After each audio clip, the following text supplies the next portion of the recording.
The argument that the former president makes and that some of his supporters make is he could have withdrawn from Afghanistan, but done it without chaos and catastrophe, and that somehow this could have been avoided, that they could have their cake and eat it too. Withdraw from Afghanistan, but do it in a way that was not chaotic and disruptive. Is that possible? Well, I think it's possible if they really adhered to the conditions-based aspects of the agreement that was signed in February of 2020. But, Chris, there were a lot of mistakes, I think, made, and regrettable sort of reversals of Trump's policy that resurrected a lot of the same problems of the Obama administration policy toward Afghanistan. In particular, talking to the Taliban without the Afghan government present. I mean, how does that make sense? It undercut the Afghan government. It appeared as if we were actually partying with the Taliban against the Afghan government and Ashraf Ghani. And then also, the series of decisions to reduce the support we were giving to Afghan security forces, not actively targeting the Taliban, which, of course, was one of the big flaws of the Obama administration approach, and then giving them a timeline for withdrawal. I mean, how does that work, Chris? You say, OK, I'm not going to go after the enemy. I'm going to get you actively. I'm going to give you a timeline for our withdrawal. Then I'm going to negotiate an agreement and a settlement that's favorable to us. It just cuts against the very nature of war. And of course, the Biden administration shares responsibility. I mean, the Biden administration said, oh, well, we really had to adhere to the Trump administration policy. Well, that wasn't the case in anything else, like securing the border or, fill in the blank, the policy toward Iran. So I just think the responsibility is shared across both those administrations.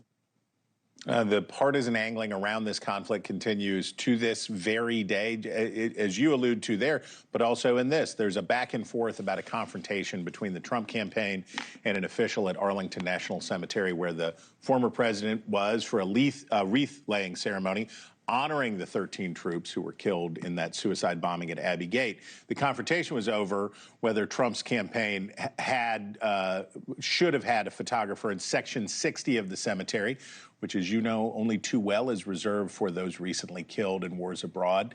The cemetery said federal law prohibits election-related activities. The campaign says it had permission from one of the families, but other families were highly offended that their loved ones' graves ended up in campaign materials. Deconflict this. How do you see this? Well, I think that neither candidate, no political party, nobody should try to politicize the military overall. But it's even more egregious if you try to politicize those who made the ultimate sacrifice in our name. And so this is behavior that I think that it's right to call out if it was, partisan, promoting a partisan political agenda or a campaign agenda. But, Chris, it also made me think of when President Biden visited Area 60, again, the area where our recent war dead are laid to rest.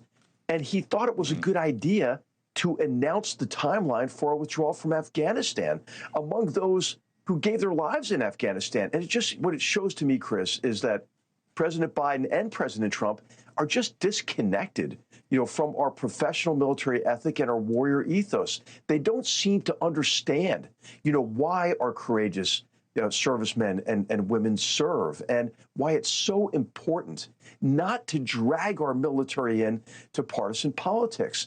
And, our military has just tremendous young men and women serving our nation. All Americans should be proud, of our soldiers, sailors, airmen, Marine, Guardians, now Coast Guard men and women. I just think that when you have these narratives that are partisan in nature, or they try to score partisan political points by, one side saying like the military is woke, the other side saying the military is extremist, it just has to stop, Chris.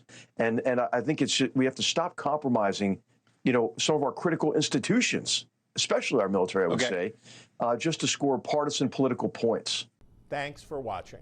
Go to joinnn.com to find NewsNation on your television provider. And don't forget to click the red subscribe button below to get more of NewsNation's fact-driven, unbiased coverage.